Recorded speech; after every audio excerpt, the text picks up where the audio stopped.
got caught out. Mistimed my my sip of coffee. It's good coffee. Hello, how do you do? Yeah, I'm live again. What is this, like the third day in a row? I go through these like phases of like, I just feel like going live. It's probably because I'm meant to be sewing and I'm like procrastinating again. But I have had deliveries. First of all, my bat charms finally turned up. 5 or 6 weeks after I ordered them. I had ordered them in like for good time to have them for my Halloween collection, because I'm doing a spoopy Halloween collection. So that's them. They're super cute. So yeah, that's that. So I've got bats, skulls and crossbones, cats in witches' hats, ghosts and pumpkins. And then most, apart from the skull and crossbones, they're all like sort of enameled, which I really like. Just mixing it up. Hi Jen and Sam, hello. Love these faces. I don't know, I feel like some people are gonna be like, oh, for fuck's sake, another live, piss off. But then again, no one's making people watch. If you are forcing yourself to watch this, why? Why would you do that to yourself? I don't know. People are strange. An early one today. Yeah, an earlier one. Oh, God, do you know what? I just need to open the window because it was pissing it down. So I had to close the window because it makes my altar wet. And not in a fun way. So, but now it seems to have stopped, but it's also still quite warm and I'm like sweating my tits off. So I don't know why I've got like bloody, what do you call it? My, probably a bit too big these days. Corduroy dungarees on in this 22-degree heat. I don't know. What a silly thing. There we go. Oh, get a breeze. Although we're probably going to get all the construction noises now. Oh, you win some, you lose some. Hello, SL Wyman's rockin' right, and how you doing? Good to see you. So yeah, I had a delivery of the old bats, well, the new bats. And I was just about to like start sewing a pouch, and then the doorbell went. So then it distracted me, and then I was too excited to show the bats. But oh my God, how much I love this combo. Just doing this like black pouch with orange on the inside, and then this like almost sickly, not neon. It's like a lime, but it's almost like a chartreuse. It's not even showing up as bright as it is on the screen, with like a chartreuse glitter ribbon. Oh, yum. I can just taste the lime, and then like a cute little enamel pumpkin. So that's what I'll finish that after the live chat or after Lunchables. But yeah, so I last October, segues are awkward. I was bought as a Halloween present because Christmas is great, but Halloween to me is the best holiday. But people go, Halloween doesn't have presents. And I'm like, that's kind of a good thing, because I get so stressed at Christmas making and buying presents for people and making sure I've got I'm really pride myself on making and buying really good gifts for people. I'm a good gift giver. But it's also quite stressful. I put a lot of pressure on myself. Hey, Katie, lovely to see you again. I was watching you earlier. That sounded really creepy. I was watching you earlier. I was watching your 10 decks you wanted to work with before 2022. Yeah, I'm terrible at leaving comments on people's videos. I say this all the time. I watch videos and then I'll say to someone, oh, I watched your video 3 weeks ago, and they're like, oh, I didn't realize. I always like, though. Kaz, hi Kaz, as well, as popped in. We have to stop meeting like this. Yes, indeed. My husband bought me, there's an artist I really love called Roxanne Coble. She goes by the trade as the artist name By Bun, B-Y, By, and Bun, B-U-N. I think it's a nickname of hers. And I've been following her for years. She's on YouTube. She's been on YouTube for years. And she does these really great like art classes that she sells on Etsy, these art journaling classes. And I've done a couple of them before. I've done her lyrical class and I did her creatures workshop, and then last October she launched a mini journal like mega workshop, and I'm a Patreon of hers. She's the only, like, I usually change my who I support on Patreon every year just to mix up. I usually only support one person because I'm on a limited budget. But I'm now in my second year of I think I started supporting her on Patreon maybe last summer. So now actually I haven't switched over. I'm still supporting her because I really love the content that she does. And you get discounts if you are a Patreon, and you get like first dibs on things. So anyway, so with the discount and everything, my husband, for a Halloween present, bought me her workshop. It was like the biggest workshop she's ever done, with like 15 videos and everything. And I hadn't got around to actually doing the workshop, and you only get 1 year's access to the Vimeo. And the Vimeo is for all the videos, because she does all the videos and shows you how to do stuff. You still keep all the PDFs and all of that, like photographs and descriptions and explanations and lists of supplies and stuff, but you don't keep the access to the videos, which is fair enough, right? And I thought I had to the end of October, and then I realized last weekend, oh, my husband actually bought that for me at the beginning of October, because I think she released it on the 1st of October, and I think my husband bought it for me on the first day that it went live. So I realized I have like a couple of weeks to get this like very intense, large mini art journaling workshop done, whilst also trying to sew a Halloween collection for my shop. And so here I am making videos. But what I mean to say is, last weekend I had to order all the supplies, because I didn't have any more soft gel matte medium. I was all out of that. I didn't have any of the velvet paper or mount board that I needed to make the covers. I didn't have any, like all of my paintbrushes.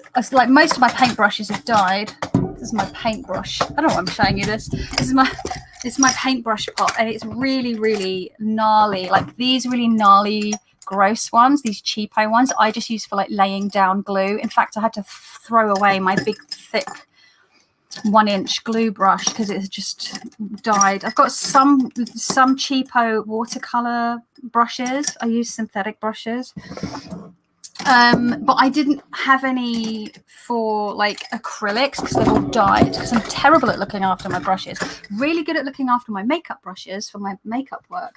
Terrible at looking after my paint brushes. I guess it's because my makeup work is my professional job, so I'm like, I have to look after my drawers. Anyway, so I bought some just reasonably priced paint brushes, and I realized my acrylic paints, loads of them had really dried up because they were in tubes, all were running out. So I just bought a cheap set of Arteza matte acrylic paints, and I ended up opting for the vintage tones, and you get 20, and it was about £20. So it's like £1 a bottle. I did want to order from Paper Artsy, but it appears, I always thought they were based in the UK, but it says that they're now based in France, and I think that they've probably moved, maybe one of them was French and they've moved to France after Brexit, because it makes more sense for them to be based there business wise. Fucking Brexit, it's just ruining everything. Oh, Katie, I was just about to say, my coffee's going a bit cold. Cliche tarot reader. I really should do a response to that cliche tarot reader that Anna did, Anna Astral Lady Tarot. Oh, Anna's got a really interesting looking video that she's doing on Sunday. I can't remember if it's a premiere or if it's live. Let me check. But for those of you that are fans of the Trionfi della Luna, and I'm sure some of you here are, she's got a video. Where is the thing? Because I set the reminder. She posted about it on her Instagram. Research with us, the Trionfi. So I'm guessing it's a live because she's saying research with us. Trionfi della Luna court cards. Yeah, so I am all about that. It's going to be 3 p.m. UK time, 4 p.m. her time. But I just reminded myself about it because I mentioned Anna. But yeah, because she did that really fun tag.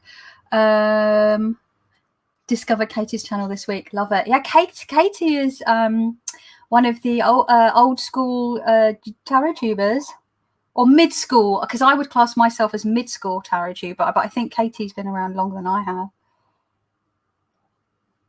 Yeah, it's going to be quite the project, but I'm like, what am I? Why do I always bite off more than I can chew? I spend like weeks where I'm going doopy doopy doo, like just sort of really you know, not doing much, usually because I'm not feeling very well, or I'm really struggling with a flare up and I'm in a lot of pain and I'm very exhausted, or my like mental health is in the gutter, which has pretty much been in for quite a while now. Not gonna lie, August very much felt like just treading water and just trying to keep. I feel like that six of swords in the Sasarai Bito tarot, where she's like just got her head above the water.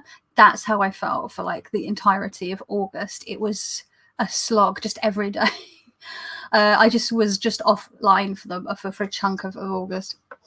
Mid-school works, yeah, not old school, mid-school. Because I'd say like Kellyanne Maddox and like even Kelly Fitz are like old school.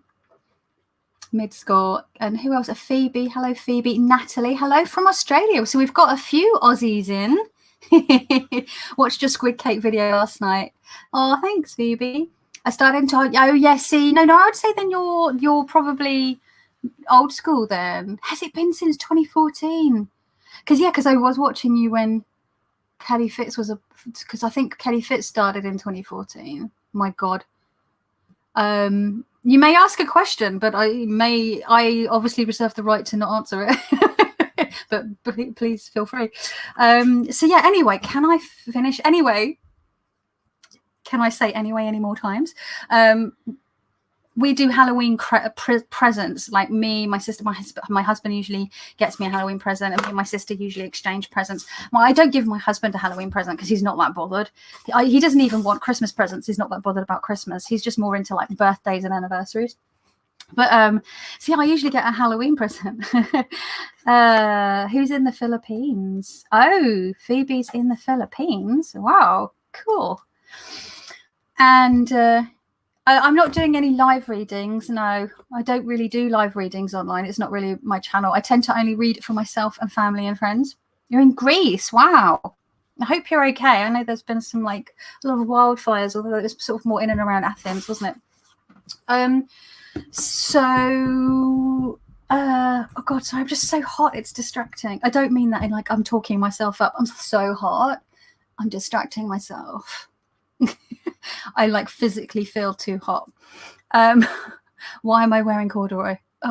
So yeah, can I even make a coherent sentence? Do you know what? Because I've had caffeine, it's making me feel a little hyper as well. But I always felt like I was trying to hold it together most of my life. But since the pandemic, my brain is just so fried. My memory's gone. My concentration is gone. I get real brain fog. My like tangents and like trains of thought are like runaway trains, several runaway trains going off on different tracks. I've just gone full chaos goblin. I can't explain it. And what even is time? Anyway, so all that is to say, I had ordered some new paints and paintbrushes and things that I needed in order to be able to do this project, because I'd really run low on paints. And because I had done like the depth year in 2019, and then I did an unintentional depth year in 2020, I was still trying to use up all of my art supplies. So I wasn't buying new markers. Like my markers are running really low. My gel pens are running really. I'm looking over here because I've got all my like pens running really low. I've got like loads of my Posca pens have run out. My acrylic paints. But I think I'm at the point where like I genuinely need to buy some supplies. So I'm just like, fuck it, cheap Arteza paints. So what we're going to do, by we I mean me, the royal we, is to, I'm just going to swatch and chat bollocks, which is usually what I do, but without the swatching. Oh, I just realised I just opened a page on some cute little sketches. Red pandas. I love red pandas. Are they really pandas though? I don't think they are they? Anyhow, ooh, spooky season, ghosties. So I need to find a page that is empty, maybe at the back. I've got some swatches here of pencil swatches. And let's have a look and see what they're like, what the opacity is like, what the finish. It says they're all matte, so they should be technically all matte. And I'm not going to use, am I going to use one of my new brushes? I've got these like flat heads, but they're quite, actually let's go with the cat's tongue, size 10. That's what the makeup artists do on the tube, isn't it? And let's go in with the colors. So we've got all that's like a bronze. I think this might be metallic. I'll just have a quick gander at the old chat before I get going on this. Meow, meow, meow, meow. I think I've seen. Especially during another lockdown. Where are you, Kaz? Are you locked? Are you in Australia? Where are you? I mean, I've been on pretty much on lockdowns for 18 months.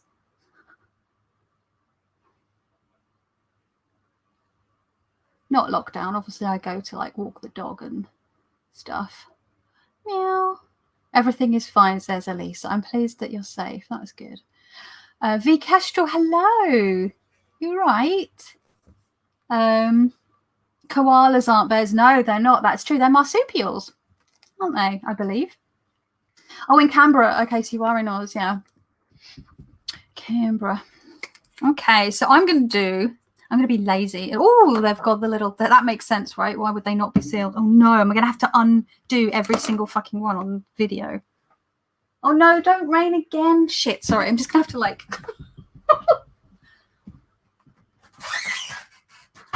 Don't rain on me, altar. Oh, especially if I've got tarot cards laid out there. I don't have tarot cards laid out at the moment, but that's happened before. Oh, bombs. This is going to be awkward, isn't it? Oh, no, it's spooging out of the side. No, don't. No. This is going to be messier than I thought it was going to be. I should have worn an apron or something. Or maybe I could just take the colour off the lid. It's a metallic. And I'm just going to do, yeah, what Roxanne herself does. She just always takes the colour, the paint out of the lid. She doesn't bother using a palette. Oh, ooh. Oh, well, that's about as useful as a chocolate teapot, isn't it? I need to be like a grown-up. Who is it that does, like Kelly Fitz, when she did her charms, live charms video on Wednesday, I believe it was. And she's got like her little like face forward camera and then the top down. I'm like, I don't even know, how do you even do that? I'm such a tech phobe. Like I get really anxious around tech stuff. I'm like, once I get the hang of something, I'm okay. But when it's like new tech that is new to me, I'm very sort of, I don't know. I'm not a natural sort of techie person. All that colour is yummy though. And I've just put more paint on the brush after cleaning it because it's stupid. So get the washing in. I don't have a garden. I wished I had a garden to have washing hung out on. No, we have to use those like clothes horse things, air dryer things. And they're always like, there's always one up in the flat and it just takes up so much room and it's annoying. Okay, so this is Van Dyke Brown,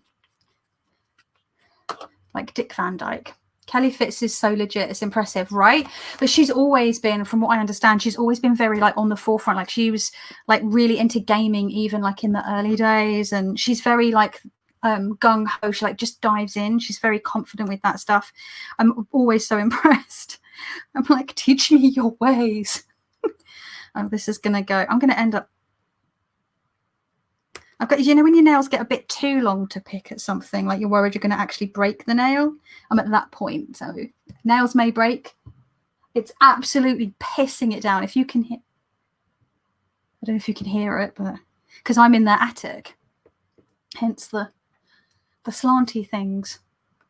Eaves, slanty things, roof things. I don't know what they're actually called. Oh, come on. This is going to be a very long video, but that's normal for me. So fucking bollocks. Hang on.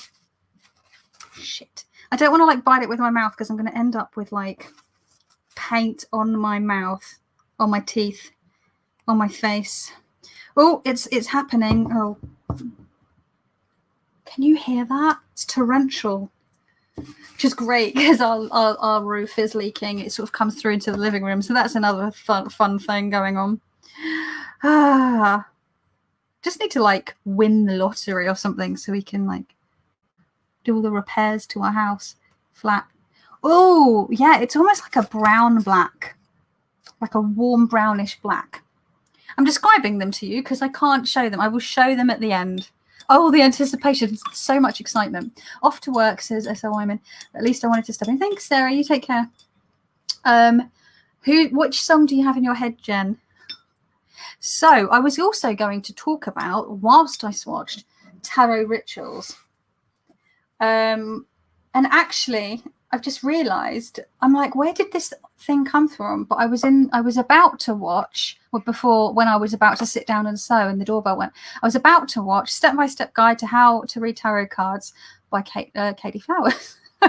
So that's probably what happened. And then I was like, I'm going to go live. And I was like, I might talk about this. So I'm being very unoriginal. I haven't actually watched the video. I've got in like 20 seconds in, I think.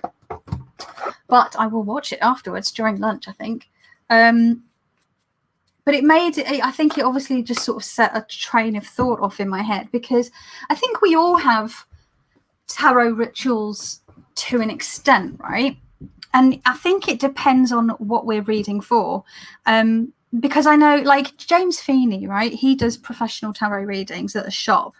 And he's done videos before where he talks about, he shows his tarot bag, his like tarot travel bag that he takes and what he puts in it. And he has like a timer, which is really cool. He has a really cool timer that is when it goes off, when the time is up, it like flashes a light, but it's silent. So it doesn't sort of alarm the client.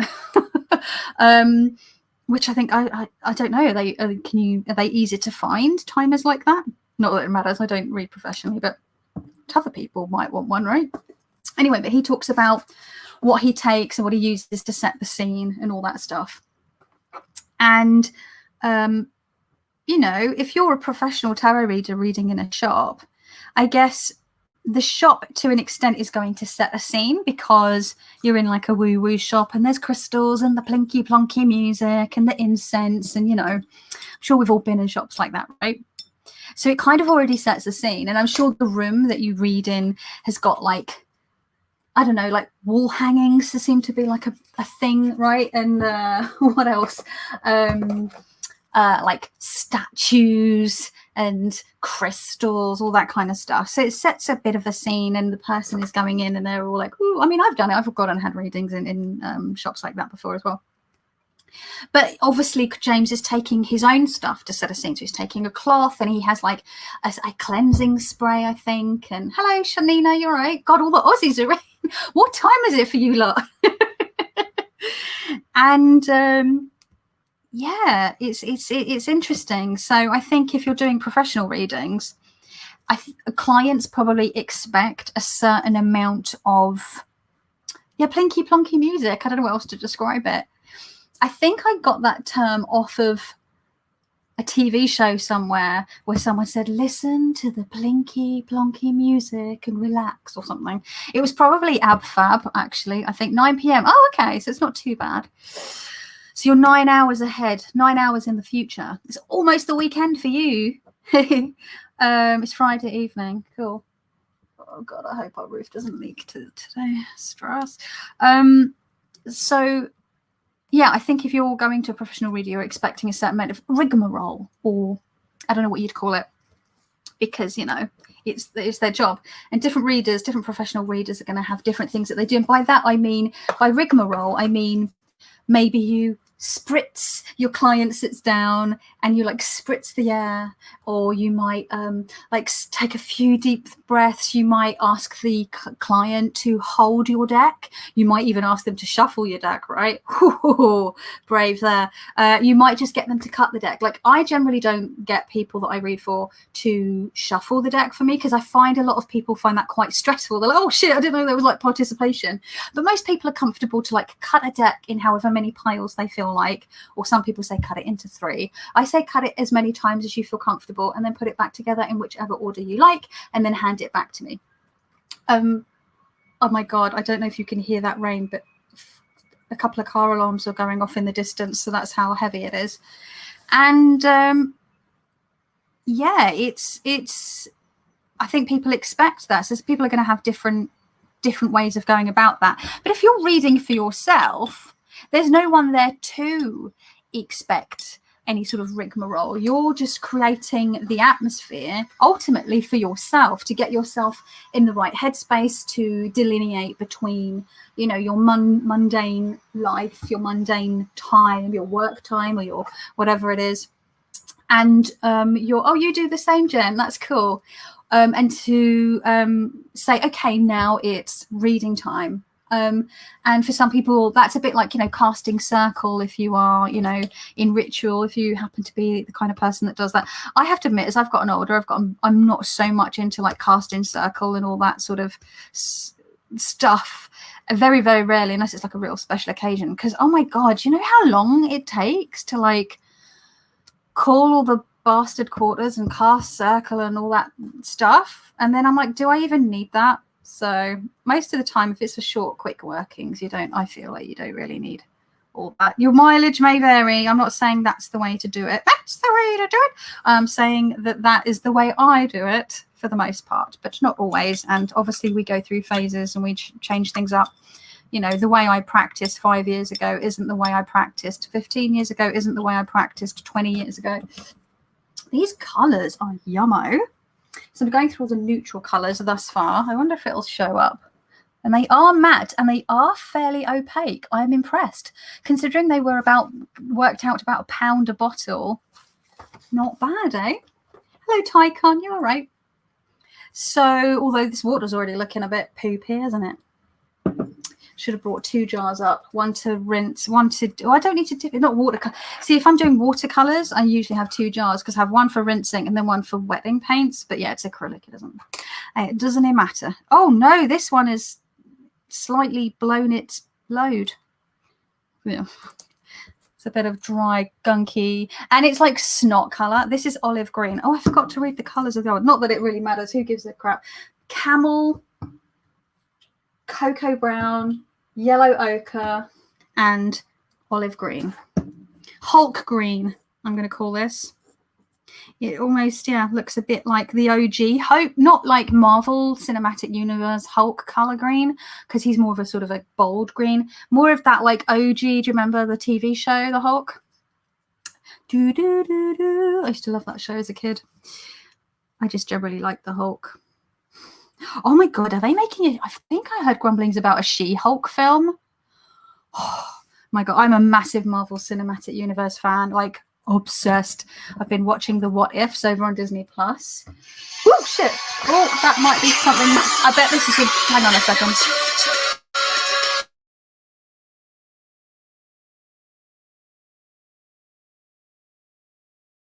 Hello? Hello? I thought it would be. It was a spam call, like trying to. Said it was from Bolton, somewhere up north in the north of England, Bolton. For those of you who don't know where Bolton is. What was I saying? Yeah, massive. Yeah, I've been watching the What Ifs on over on Disney Plus. Hello, Priyanka. Welcome. So yeah. The way that I read has changed over the years as well. This is Shamrock Green. Love it. No Kelly Green, I don't think, in here. But oh God, that bloody, can you hear that? That I don't know what, it's not an angle grinder, it's like a drill thing. No, it sounds like an angle grinder because it sounds like it's cutting metal.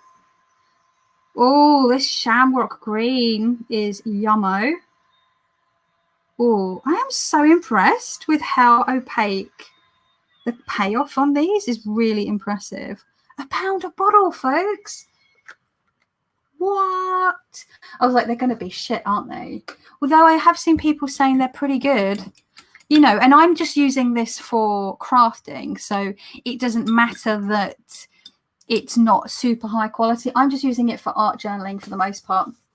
I'm not doing like fine art with it. If I was doing it with fine art, I'd probably want like higher end quality paints. So like I've got like cheap watercolor paints that I do use on my art journals as well.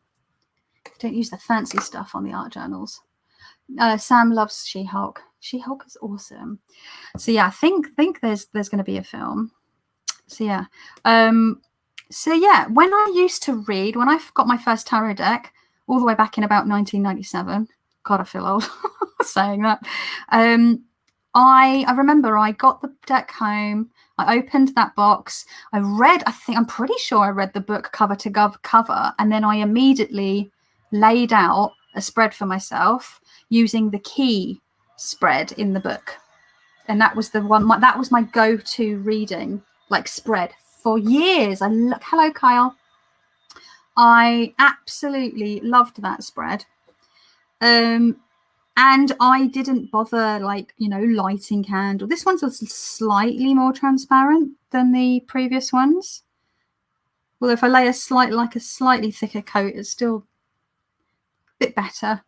Gorgeous color. This is jade green. But yeah, I didn't like candles. I didn't put a cloth down. I think I just did it either on my bed or my bedroom floor. I can't quite remember off the top of my head. It's been a while, folks. It's been almost a quarter of a century. Oh my God. Yeah, I just got stuck in. I went through a phase of like really needing to create atmosphere and like get myself in the zone, and I'd have to light candles, use a bit of oil, like anoint myself with oil, have the incense going, have the spray going, lay the cloth down, put, you know, like a whole thing. I'd have a moment of like, you know, and deep breathing and just calming myself, visualization, grounding, center, the whole like shebang, before doing a reading. But I found when I wanted to read more regularly, it became a barrier because I'm like, oh, well, I can't be asked to do all that jazz. But then almost I felt like, well, the reading will not be like proper. It won't be valid because I've not done all the stuff to make it like a proper reading. Just silly, right? But funnily enough, if I had a deck in my bag and I'm just like at a pub or a friend's house or, you know, at a cafe with like a pal, I would quite happily just throw cards down on the like bar top or on a picnic blanket, you know, without feeling the need to do all the rigmarole. It's very strange. Like, but when it was from, I don't know, maybe because I when I was doing it for myself, it felt more like a spiritual thing, and I have my journal there so I can do my journaling afterwards and everything. When I'm reading for family and friends, it's more just like, I think they don't take it as seriously, so you're just sort of just slinging cards, right? I want to give a good reading when I do that, but I think a lot of people just see it as a bit of titillation and a bit of fun, don't they? They're like, oh, will you do a reading for me? Because it's sort of exciting. Whereas to me, reading is just normal. Like, of course I read tarot. And then I forget that not everyone actually does read tarot. We spend so much time like on TarotTube, and you have tarot friends, you know, that read tarot, and loads of your friends are like neo-pagans and witches, and, you know, and then you go, oh yeah, not everyone does this. I agree. The more rigmarole, the less likely I'll do a spread, says Kate V. Kestrel. So yeah, I'm at the point now where I'm sort of, I kind of have like a mini rigmarole in that, oh my God, look at the mess. This is dark teal. This is the kind of color I want to paint my living room when it's no longer leaking water into it. Oh, what a... It's all under the nail. This is getting very messy. Yeah,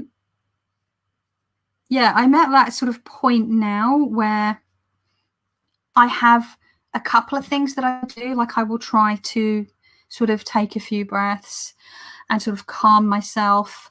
I don't feel the need to light candles. I don't feel the need to light incense or anything like that. I just like to put a cloth down. I've actually got my... I was gonna go grab ones, but I don't think I should. They're just over there. I don't think I'm going to grab them while I've got paint all over my hands. That's a bad idea. So I'll put and I tend to, for the most part now, especially if I'm doing a daily or a weekly or a monthly reading, here on this desk. So I'll actually, I think the most, as far into Katie's video got, she said she just said I clear my desk. So that's what I will do. I'll clear my desk. My laptop won't be on my desk because the cloth that I tend to use is really big. It's by Sulis Creations, and it's pretty huge. So it actually takes up a good chunk of this desk, and this desk is pretty big. So I like to lay that down. And also depends on the size of the cards that I'm using, because if I'm using a big deck but I'm doing a like 3x3, like a 9-card portrait style reading, that's going to take up quite a bit of room anyway, so I'm going to need that. Or if I'm doing Lenormand, I'm not, it's very au fait with the grand tableaus, but when I'm trying to get a bit of practice in, I need a big cloth as well, even with a small sized Lenormand deck. This is turquoise. Oh, hey Laura, hello Claire. Roxana, hello Roxana.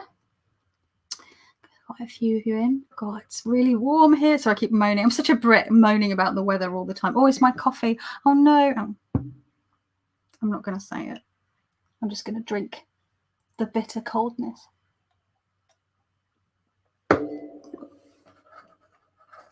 going to put the little paint tabs. Oh shit, no. Oh my God, I'm just going to put the paint tabs in my cup.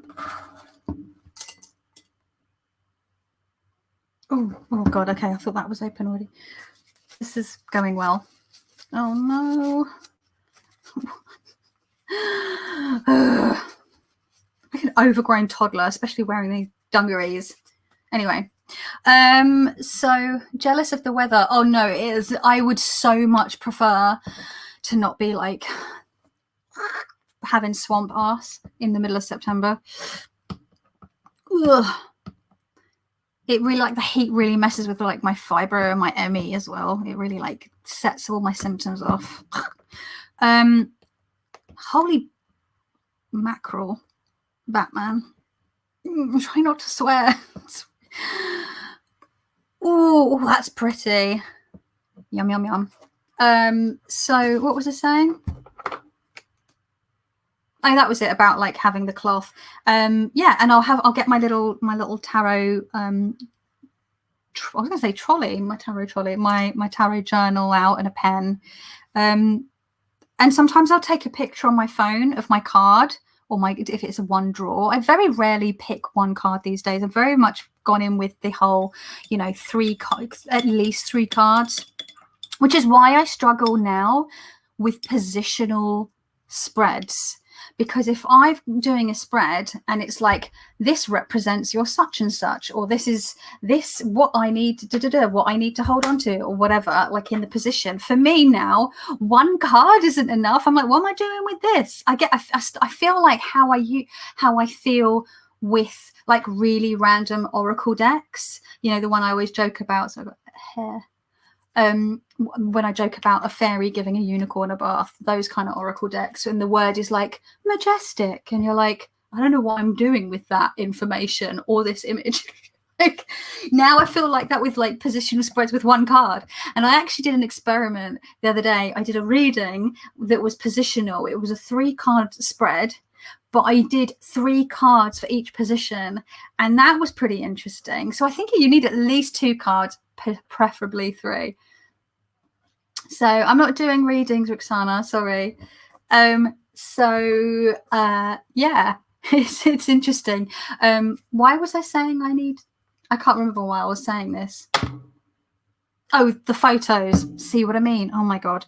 I will take a photo of the card if it's 1 card. It's usually 1 card if it's oracle, or I'll take a picture of the spread and I can refer to it. I do have a Canon selfie printer, but it prints 4x6 inch photos, and really I need to have multiple images on there before I can print it off, because I'm not going to use a whole 4x6 picture of a reading. That feels excessive.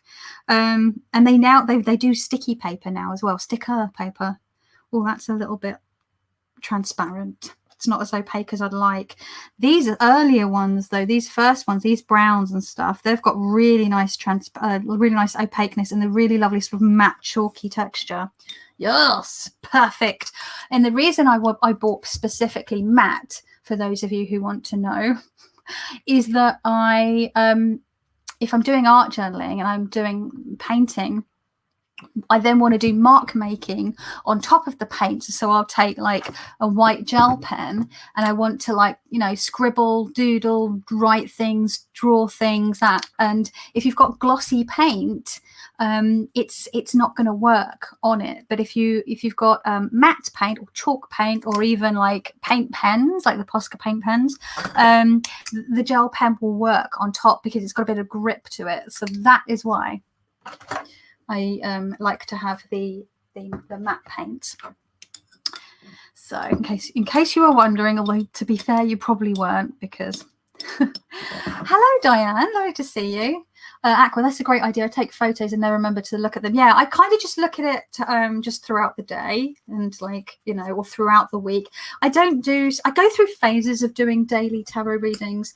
But the problem is, when you've been like mostly shielding for 18 months, life gets a little, what shall we say, uneventful. So what am I reading about? How depressed am I going to be today? How bored am I going to be today? Like, what TV show should I watch this evening? What am I not going to be doing today? What social event am I not going to? Like, so it's like, oh, look at this lavender, yum. It looks very blue on there. It's actually much more warm toned than it's showing up on here. Although it could just be my screen. It might be showing up really warm toned on you. Art journaling, awesome. I slot matte gel medium on top. Yeah, like I do if I'm like sticking down ephemera, matte gel medium, and that, you know, that works. But I don't want to have to put that over my paint. I want to just be able to, and I really like that, having that texture. And then if I'm using like wax crayon or what do you call it, oil pastels, I'm getting paint on me, then I will seal it with acrylic liquid acrylic varnish. I've got the matte varnish though, liquid varnish over the top of that, but it's very hard to it's still hard to like draw over the top. I've got like gesso and like full body. I've got matte Mod Podge, which isn't as effective as I'd like. Oh, hello, Aquarius Owl. Hello. So good to see you. So yeah, so I've got to this point where I have a little bit of rigmarole, and it's more about just sort of stilling myself. I have a little oil that I use. Where is it? I have an oil that I use. Ugh. I've got a blend that I rub, like just a roller oil, and what I tend to do is I just do a little like pulse points and like rub that, and that's like the smell. This is just a blend that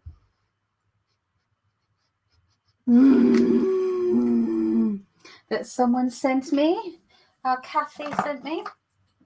It's probably well, there's not much of it left, so I need to blend myself something new.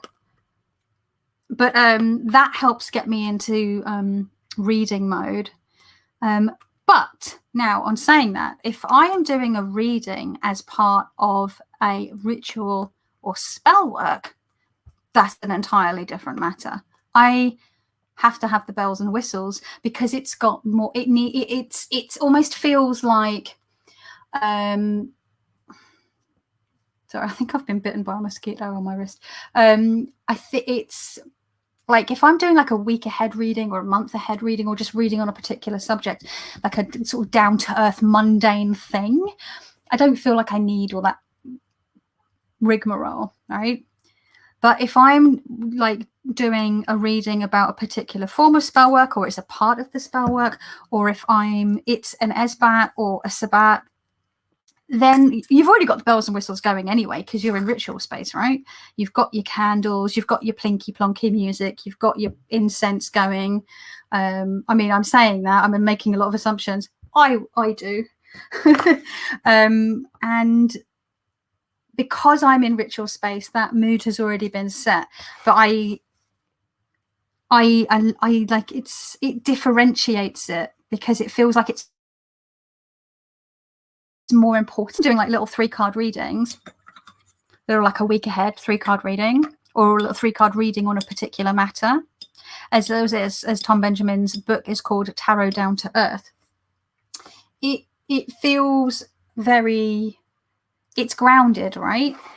And it feels more like it's a practical reading. It's more about what actions, because I guess all readings are meant to be helpful, but it's how do I explain it? It's more grounded. It's more, yeah, it's more down to earth. Whereas if I'm doing a reading in ritual space, it's usually to do with something more ethereal, does that make sense, or more spiritual, and it's usually a bigger reading. It's more of a thing. So because, you know, there's this whole thing, some people, like I always used to say back on my channel, when I first started my channel, I don't do predictive readings, I don't do fortune telling.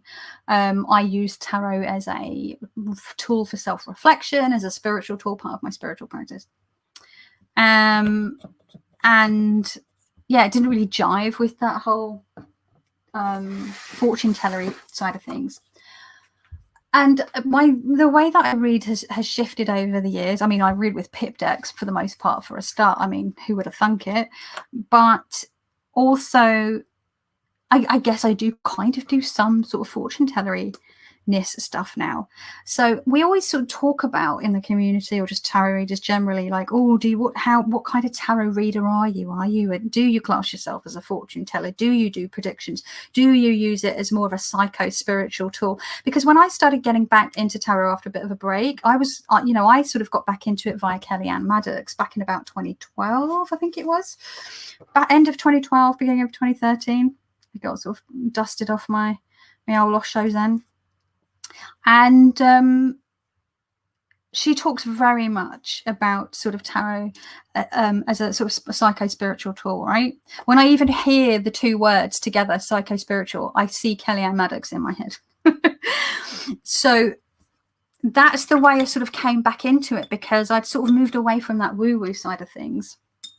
And it felt, I was like, I didn't realize you could kind of use it like that. Because when I used to read, I used to just sort of, yeah, it was more like the classic idea of what you think of, or what society thinks of as tarot reading. It's very fortune telling, predictive-y kind of stuff.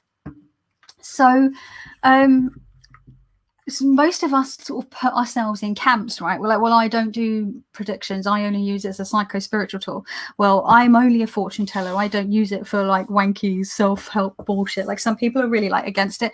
I would say I've definitely become like a blend of the two. Probably still more, Jesus Christ, more towards less woo than woo. But it's definitely sort of, you know, there's evolution going on there. And it's also like, you know, when people say, oh, are you an intuitive reader, or are you more of a, like, do you learn the meanings of the cards? There was a whole thing of this going over on Twitter last week, and I think on Witch Talk, that some people there's a lot of youngsters going, oh, well, I only read intuitively. I don't bother learning what the cards are.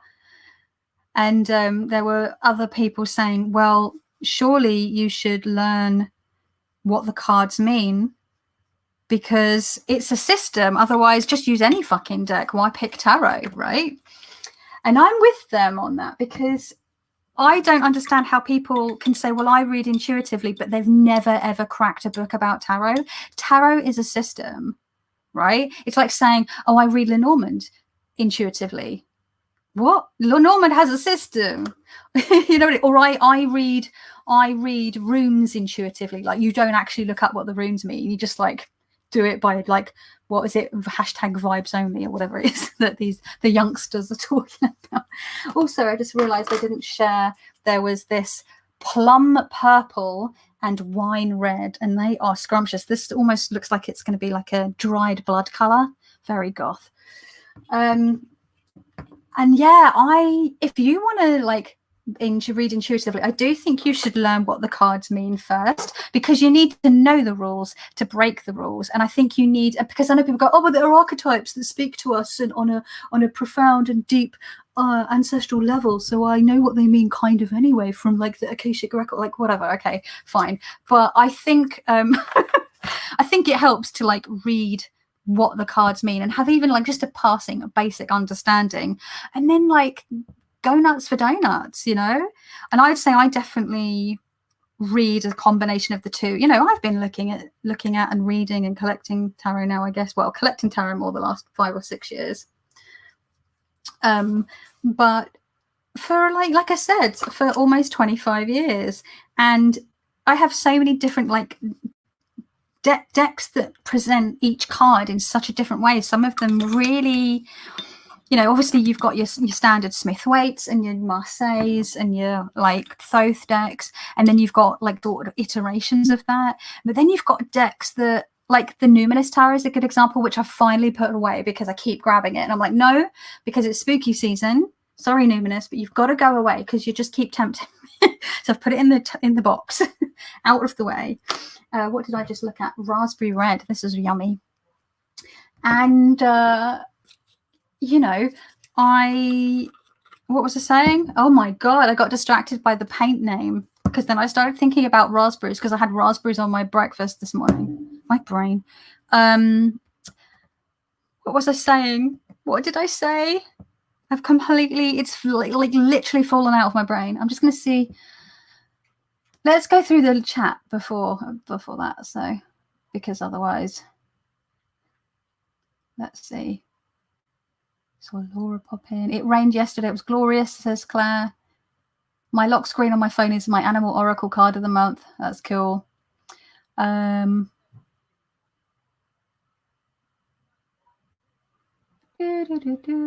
Just see. I've become obsessed with spray paint lately. I told hubby he might wake up a different color one of these days. Oh my god, spray him gold like James Bond, Goldfinger. Is it Goldfinger where the lady gets painted gold? I believe. I don't know. Not really into James Bond these days. Project Random Life. Hello, good morning. Are you on every day now? Well, no, I'm very sort of sometime-ish. I'll just sort of go live when I feel like it. Usually when I'm procrastinating because I have to do stuff. I always get more profound reading when I've lit candle and incense, probably because lighting candle incense calms me. See, because it's setting the scene where you're sort of delineating from like mundane time to sort of let's do a reading time.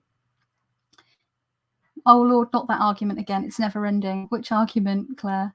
I'm definitely both fortunes. Oh, this argument. Fortunes plus reflections from readings. Some systems I prefer for one or the other. Yeah. See, I've found that and I think it's probably because of the like Tarot on Earth workbook and the way that I sort of started looking at Marseille and Pip decks from the jump. It was all very much based in that sort of grounded, practical stuff. So I do feel I like Marseille and Pip decks for those sort of grounded readings. And then I don't really use, weirdly, Marseille-ish decks very often for the sort of the bigger readings, because then I start to actually get a little overwhelmed by all of the like pippy bits. That's the only way I could describe it. So I find that actually having the situational cards, situational pips, becomes quite helpful then, if that makes sense. So I focus more on the psychological self-reflection stuff, but I like to experiment and play around with different approaches, says Katie. I don't follow rules with words. I speak intuitively. Splog, smurg, flow. But I can't remember what my point was before this. Is this the same color? Oh no, crimson red. Oh yeah, slightly different. Maybe it'll be more different once it dries. It's not as opaque as the others. Hang on. So yeah, I definitely sort of, yeah, that was it. Okay, yeah, different cards have different sort of interpretations of the same card. Different decks have different interpretations of the same card, and that's where you get nuance. So I think we all eventually, when you've been reading for a while, you get a blend of book learning, so all the different books that you've sort of read and absorbed over the years, a bit of the being informed by the deck that you're reading with, right? And then your own system that you've developed. So I think I talked about this in a live a few weeks ago about does the type of deck decide how you read, or something to that effect. And then and then a bit of intuition, like what is something jumping out at you, is a certain color jumping out at you, or a certain court card jumping out at you as seeming more important within the whole spread, you know what I mean? So I think it just sort of, again, it all changed. Like the way I read now will probably be different to how I read in another 5 years, and that's what I love about tarot. Like, there's always more to learn. There's always more to understand. There's always more to experiment with. You know, there's always more decks and books coming out. People, you know, and some books can be very repetitive. Like they can all be very much like the other. And some books are sort of bring something really fresh and interesting. Like I really felt that the What the Fuck is Tarot book was bringing some interesting stuff to tarot discourse. I don't like the way that Baccara Wintner views the courts, but I don't agree with all of her views on all of the cards, but I did enjoy what she brought to like the tarot sphere with that book. You know, and then there's the tried and true classics like 38 Degrees of Wisdom. About 40 cards missing off there. 78 Degrees of Wisdom. Yes, Kelly Bear cannot remember how many cards are in a fucking tarot deck, clearly. So yeah, I think it just changes. But does anyone else, like, are you just throw the cards down kind of person? Are you a set the scene? Are you a little bit of half and half now? Laura says, I feel like the more tools, the better. Artwork, book learning, things like numerology and yeah, see, I find, because I do a lot of pip reading, that having the numerological and then the elemental association, and then also the actual suit itself. So Tom Benjamin talks about this in his classes and his books about, like, you've got the suit of cups and it represents depending on what system you follow, it represents water, emotions, fluidity, whatever, you know, that kind of thing, depending on how you see it. But what is a cup? What does a cup do? It can be used to pour a libation. It can be used to quench somebody's thirst. It can be used to hold the blood of one's victims. It can be used to celebrate, pouring a glass of champagne, or you know, schlur if you if you don't drink alcohol, if you don't partake. Some of us can't drink very often or don't drink at all, which is fine. Oh my God. Sorry. You can toast. Yeah, you can toast with a cup. It can be comforting, that first cup of tea or coffee in the morning. It could be it can be used as to hold something that revives you, to keep you going. It could be, you know, cups. So what does a cup do? What does a cup represent? A cup can be ceremonial. You know, if in ritual, you know, especially like when you look at like people's altars, a lot of people will have a chalice or a goblet, you know, if they're Wiccan or follow a certain tradition. And, you know, look at Catholicism when you're taking part of the blood of Christ and all that jazz, you know, all that jazz. Cup can represent so many things. What your cup runneth over. There's sayings around cups. So yeah. Oh, what book is this? It's been out for a while. It's the What the Fuck is Tarot? That one. I'm sure you've seen it, by Baccara Wintner.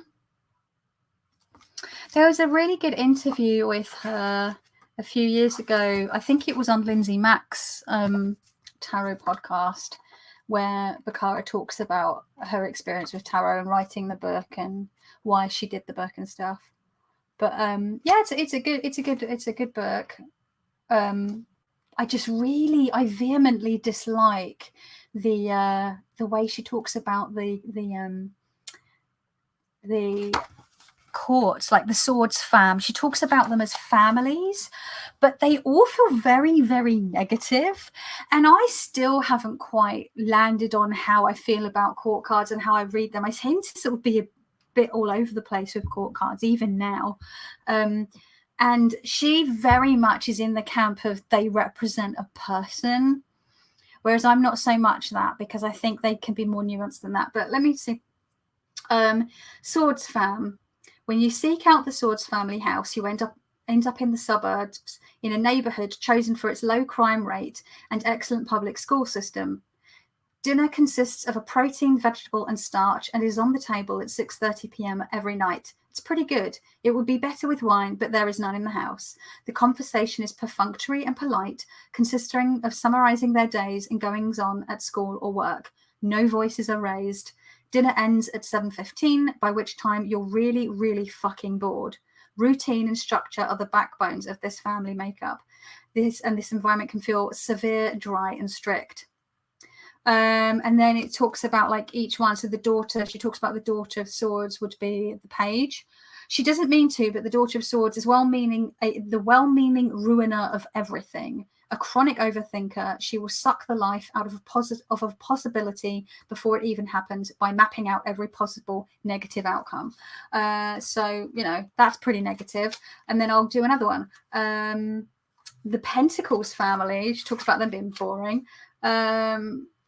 The Daughter of Pentacles. The Daughter of Pentacles did everything right, from the AP classes and extracurriculars to the SAT prep and community service. She checks off the boxes of a well-rounded candidate, an adolescent's worth of diligence put her in a good position. Her resume is a masterpiece. When we meet the Daughter of Pentacles, she is contemplating her next move and the girl's got options. On paper, she is perfect, and in her short life, she has made a lot of mature decisions, but she is not an adult. And then she just talks, yeah, so they all just feel very like, wow, they all sound like a bunch of fucking cunts. So I don't want to meet any of them. So yeah, it doesn't, yeah, but the rest of it, like, it's an interesting book, and I would probably take some elements of that. That wouldn't be wholesale how I see the courts. I could see how you would pick bits of that from the like daughter of, well, the Page of Pentacles or the Page of Swords. But it wouldn't be all that card is, where it feels very constricting. Although I've heard other people say they absolutely love the way that she talks about the courts, and that it helped solidify their understanding of the courts and how they now read them. So again, your mileage may vary. You might love that like interpretation. Yeah, see, Laura, I don't love that for the courts. Also, all nuclear families gendered in that way. Exactly. And this is why I fucking love the Numinous Tarot, for like taking all gender out of the tarot. Just such a good deck. Okay, walking to work and listening to you. Oh, God help you. Bloody hell. Okay. Which Daughter of Pentacles person hurt the author? No, it's like all of the court cards. Like all of them. They all sound like a miserable bunch of bastards, quite frankly. And I'm like, geez. Well, this yellow's a bit... I've done a really shit job of like telling you what these colours are. Let's be honest, you don't care. Last paint. We've done... Paint 20. Paul, you're right, my love. We've got titanium white. So I'm just gonna, this is almost like a warm reddish brown, slightly purplish hot chocolate looking. I won't drink it, but it does look a bit hot chocolatey, which is a problem because colors do have flavors to me, and it can be very confusing to my brain because it makes me want to lick things that I shouldn't lick. Yay, 3 in a row, finally up early enough to catch a live chat and have coffee with you. When you show a deck, would you consider doing a sample mini reading? Oh, I guess I could. Yeah, I don't really like reading. I get very self-conscious, and it's especially since I had that like freak out back in sort of October, November of 2019, and I really lost my tarot mojo, and it's really taking me a while to like build my confidence back up. But yeah, maybe, because I don't ever share my own personal readings. Generally, sometimes I do on Instagram. I'll like show a 3-card spread that I've done, but it always feels very personal. But if I'm just doing like imaginary readings, well, sometimes when I'm talking about decks, I will hold up like 3 cards and like talk about what they could mean. I guess I could do that. Maybe do a 3-card pull. I'll take it under advisement. Maybe that's how I get my confidence back up for like, is like just by doing it like on camera. Because there's always going to be someone, there's going to be like, that's not how I read. But you know, that's always going to be the case. It doesn't really matter. I mean, why do I care what people think? Most people probably think I'm a banana anyway. Again, if you don't like, don't watch. You have options. There are way more sensible and probably interesting or well-informed tarot tubers out there. This, especially during this pandemic, this channel is very much a way for me to, well, obviously A, procrastinate, and B, just stay in contact with people and just have some socialization whilst being stuck indoors all the time. I've said this before in some of my lives, like it's helps me keep my head above water mentally, because it's tough.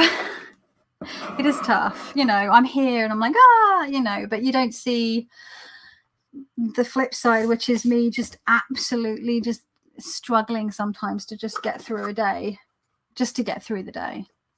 And it sounds really dramatic, but you know, mental health issues suck balls. Yash, hello Kelly, love from India. Hello. I was expecting way more people correcting my readings when I started my Keep or Cull series, but it actually hasn't happened much at all. Touch wood. Yeah, and I think if people do want to, like, I, you know, there's always going to be those kinds of people. Like, some people might just want to give advice. They go, "Oh, that's really interesting. I hadn't seen it. I saw it like this," which I think is fine.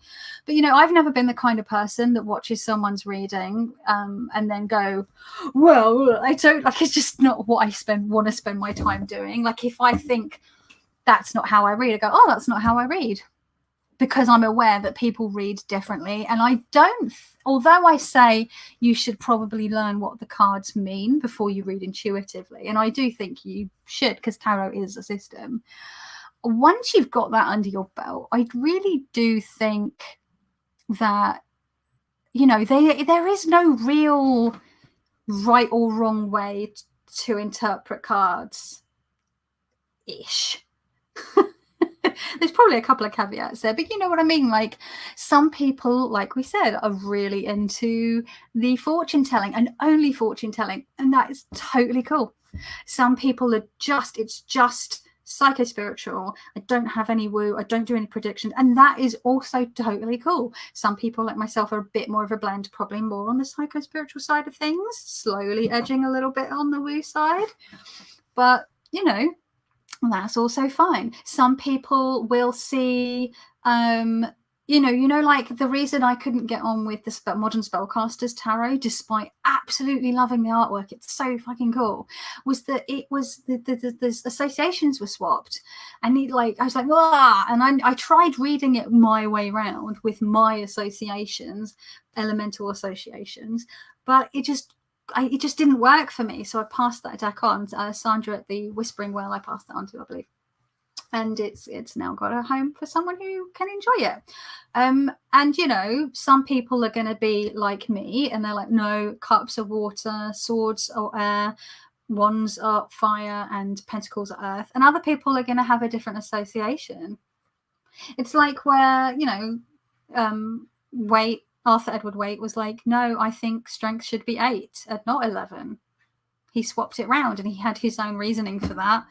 And other people are like, no, he's wrong. Like, if I'm using a Marseille deck, I have to like, I can't with, like, which deck was it? The Old English Tarot. I really love that. It's like a pip deck, but Justice is at 11 and Strength is at 8, but because it's a pip deck, it threw me off. And I was like, because I was looking at a walkthrough of it maybe like at the beginning of the year, and I was like, no, like I was interested in maybe getting that deck, but as soon as I saw that, I was like, no, my pip decks, my Marseille decks, Strength has to be at 11, Justice has to be at 8 for me. With the Moon Baby Tarot, Brant has given you the options, 2 cards for each, so you can pick which way round you want it.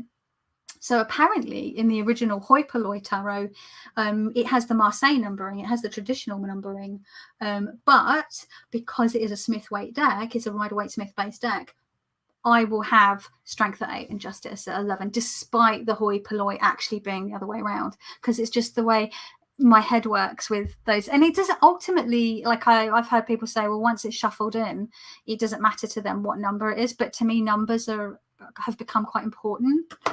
So let's see. We're all alone together. I'm journaling as I do every morning. I have my paints out. I painted Fuzz, my Beanie Baby Bear. At the moment your live started. Oh my God. A bear, as the bear goes live. It's been so tough being home all this time, but going back to work on Monday is also tough. Yeah, I saw you talking about that in your recent sort of book and deck roundup, Laura, the other day. When was that? Last Wednesday you put that up? I watched that the other day. And yeah, I can understand that. Like, I've got friends who are teachers who are very frightened because they're back now and there's no mitigations put in place. And if a child is in a household where everyone else has COVID, they can still go into school. It's bonkers. I've got friends who have kids and they have to send their kids to school and they're scared because they've got clinically vulnerable people at home and they're worried about the kids bringing that back and making their spouse or their mum really, really unwell. And yet if they don't send their kids in, they will be fined. It's really, really awful. Oh my God, honey, hello, lovely to see you. Yeah, I didn't know then, but I know now. I'll be back in the classroom. My largest class is 75. Will there be mask wearing? And you know what really pisses me off about our government, the UK government, is they're saying, oh, well, you don't have to wear a mask, but then they're like, but we advise that you do. Because really you should wear a mask if you are outside, but in a large group of people, say at a concert, for example, that's outside, or a festival where there's a lot of people. Or a rally or whatever, you should be wearing a mask inside, really, and you should be wearing a mask on public transport. But they haven't told people that you need an N95 or a KN95 or above to be effective against the Delta variant, especially. No one seems to know this. Our government haven't updated the symptoms from last spring. So people that are getting sore throats, that are getting upset stomachs, they're getting diarrhea, they're getting runny noses, they might think they have a bit of food poisoning or that they have a cold, not realizing that those are all symptoms of the Delta variant, and our government has still have the same symptoms that they had up last spring. They haven't updated it. Several friends of mine thought that they had colds. And I messaged them because they put it on like Twitter or on Facebook, and I was like, just FYI, and then shared like Independent Sage and other places saying like, actually, these are now the updated symptoms for Delta. It could be, and one of them, it turned out to be a cold. One of them, I think, God, what did she have? Oh, laryngitis. One of them, they had laryngitis. One did just have a cold, and one of them did have COVID, did have Delta. So, but that's the Tories all over. They just seem to want everyone to get sick. I have mandatory masks except if you have a medical exemption, which makes sense, right? There is also a vaccine mandate, no distancing in classrooms though. This is the thing though, because COVID is airborne, this 2 meter thing doesn't make any difference. Because if you smoke a cigarette, the cigarette is the same thing, right? It disperses. That's what COVID does. It disperses. It's airborne. So if you smoke a cigarette, the smoke doesn't stop at 2 meters. It amalgamates and spreads throughout the whole room. And the more people that are smoking, the more smoke fills the room, right? It's the same with COVID.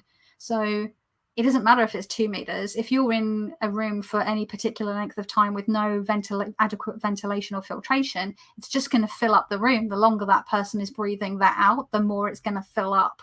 And the more people that have COVID in that room, the more there is in the air. It's so frustrating. I think because I've been following Independent Sage and regular Sage and following a lot of scientists on Twitter, they're all just pulling their fucking hair out with our government. They're like, what is going on? They're not following the science at all. They just want to pretend it doesn't exist anymore. And it seems to be working. People do seem to kind of think it's done, and it's not. My chronically ill, clinically vulnerable ass and my husband, being clinically vulnerable, are stuck indoors while everyone else goes on with their life. I can't go to the cinema. It's not safe. I miss going to the cinema. I can't go and eat at a restaurant with no mask on because the risk of catching Delta and ending up with multiple fucking organ failure when I am immunocompromised is really. I've had the vaccine. I was able to have the vaccine, but I don't know how strong my immune response has been to that. Like, it's really scary. So I'm just stuck here, and I'm like, everyone else is just going on. I'm like, am I going to be here in another year? Just like, I don't know. Who knows? I bet we'll end up in lockdown, told to shift to online teaching before the term is done. Yeah, like our government is going, oh, well, hospitals are getting out of control and cases are probably going to go up more because of schools going back. And it's like, yeah, because you removed all mitigations from schools. Yeah, it is going to go up. We're looking at other countries that are having the exact problem where their schools have gone back before us, and those countries with mitigations in place. It's bonkers. Anyway, the COVID talk is distressing. Anyway, do you want to see the paint? I mean, they're pretty opaque. They're definitely matte. So I am excited to have a go on these. Like, this could have been an opportunity for me to do a video for my bereft and abandoned art channel, but there we go.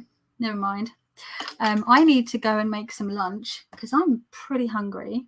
I think I'm going to make a Breville cheese toasty with like red onion chutney. Yum.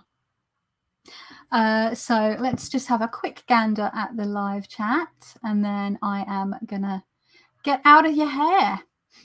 That was, read those out. I'm a teacher, been back a week, masks and shields, goggles. I'm glad to hear that, Kay. The more profound readers know the system first, I find, says Sam. When Razer releases its Project Hazel mask, then back to the movies. If you have not seen that one, look it up. Oh, okay, I've not heard of that. I've got the Cambridge Mask Company mask, the N95. Finland is planning on getting back to normal. Let's see how it goes. I just got my second jab 2 days ago and still feeling a bit sick. Yeah, I mean, this is the thing. People keep saying, oh, but we have to live with the virus. But if we're going to live with the virus and it's going to become endemic, we need to get the numbers down as low as possible. You don't live with the numbers, you don't just let it do whatever it wants and rage freely, especially when a huge proportion of the world is still not vaccinated, haven't even had one dose, because it's a global pandemic. And until the world is very well vaccinated, it's going to be a problem. But also sort of on a country by country level, we need a basis you need to suppress transmission so that people can go about lives as much as possible. And so that doesn't mean live with the virus, take all mitigations away and pretend that it isn't a thing. It's live with the virus by providing mask wearing, social distancing, air filtration, ventilation, that kind of thing, so that we can get on with things. I think people, I don't understand why the governments, well, I do, because the Tories are a bunch of bastards, but yeah, we'll see what happens, but it's going to get a lot worse before it gets better because of the schools going back here in England. So so good to catch you live again, Kelly. Thank you, Jen. Thank you for popping by. You paused. That's all right. You can pause. You can stop watching whenever you want. You don't even have to watch the whole video. You don't have to watch it at all. The pandemic is the beginning of the last century burned out without vaccines, but it will take longer. Beginning of the last century burned out without vaccines. No, yeah. I mean, the thing with the 1918 pandemic was it took at least a couple of years of it running rampant. And actually, they still had to have mitigations in place. And there was a real move for ventilation. They seem to have understood that better than we do, that you need really good ventilation. Of course, there were still anti-maskers and stuff like that. Also, that was a flu pandemic, and COVID is not the flu. I hate that it keeps getting compared to the flu. It's not the fucking flu. It's very different to the flu. It's much more dangerous than the flu. Multi-organ damage and failure is not related to the flu. Thinning of the cortex of the brain matter, of the grey matter of the brain, has been noticed in COVID patients. Even people that had mild cases are showing degradation of brain matter akin to those who have strokes or who have Alzheimer's.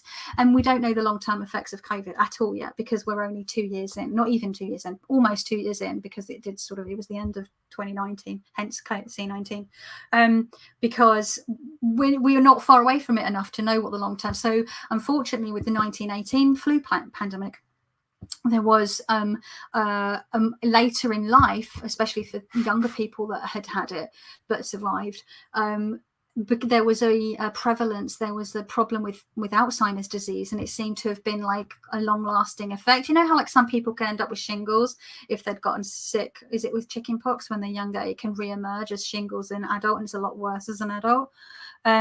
So yeah, we don't know enough about it, and we want to keep transmission low because we want to avoid anything worse than Delta variant. You know, Delta's pretty gnarly. The Alpha variant was twice as transmissible as the original strain. The Delta variant is like at least twice as transmissible as the Alpha variant. Like, think about that.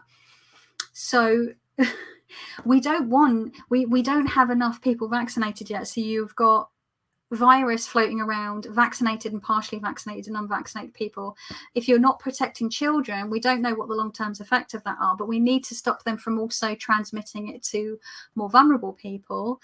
And also we just want to avoid people catching it because we don't want more variants. We want to protect our vaccination program.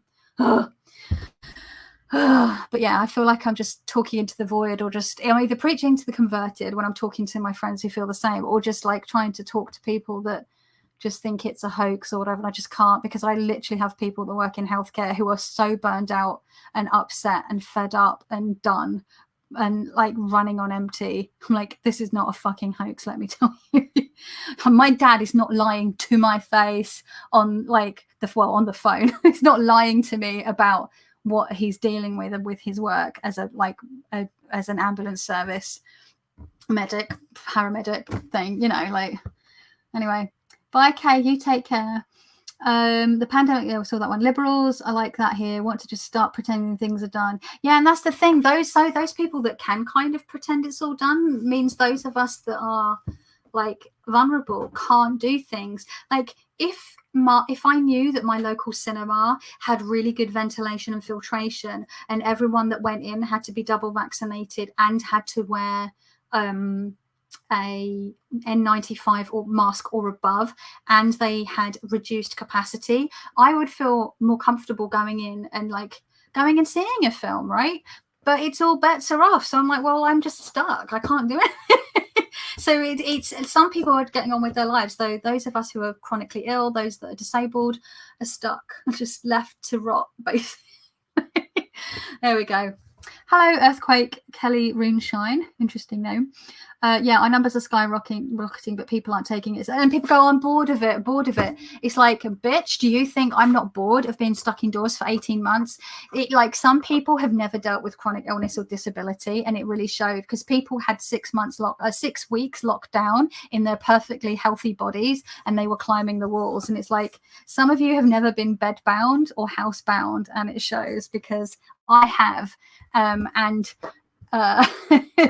It sucks. And accessibility is being taken away now, because it was great at the beginning in the sense that lots of people were providing video access to things, but now film releases are now being only in cinemas to force people back into cinemas. But those of us that it's not safe to do so, we're not getting that online access now. They're taking that accessibility away from clinically vulnerable people and from disabled people that may not even be able to get into a cinema because their local cinema may not be even accessible for them if they're a wheelchair user, for example. So anyway, I'm bored of just ranting. I'm so sick of the whole thing, but there we go.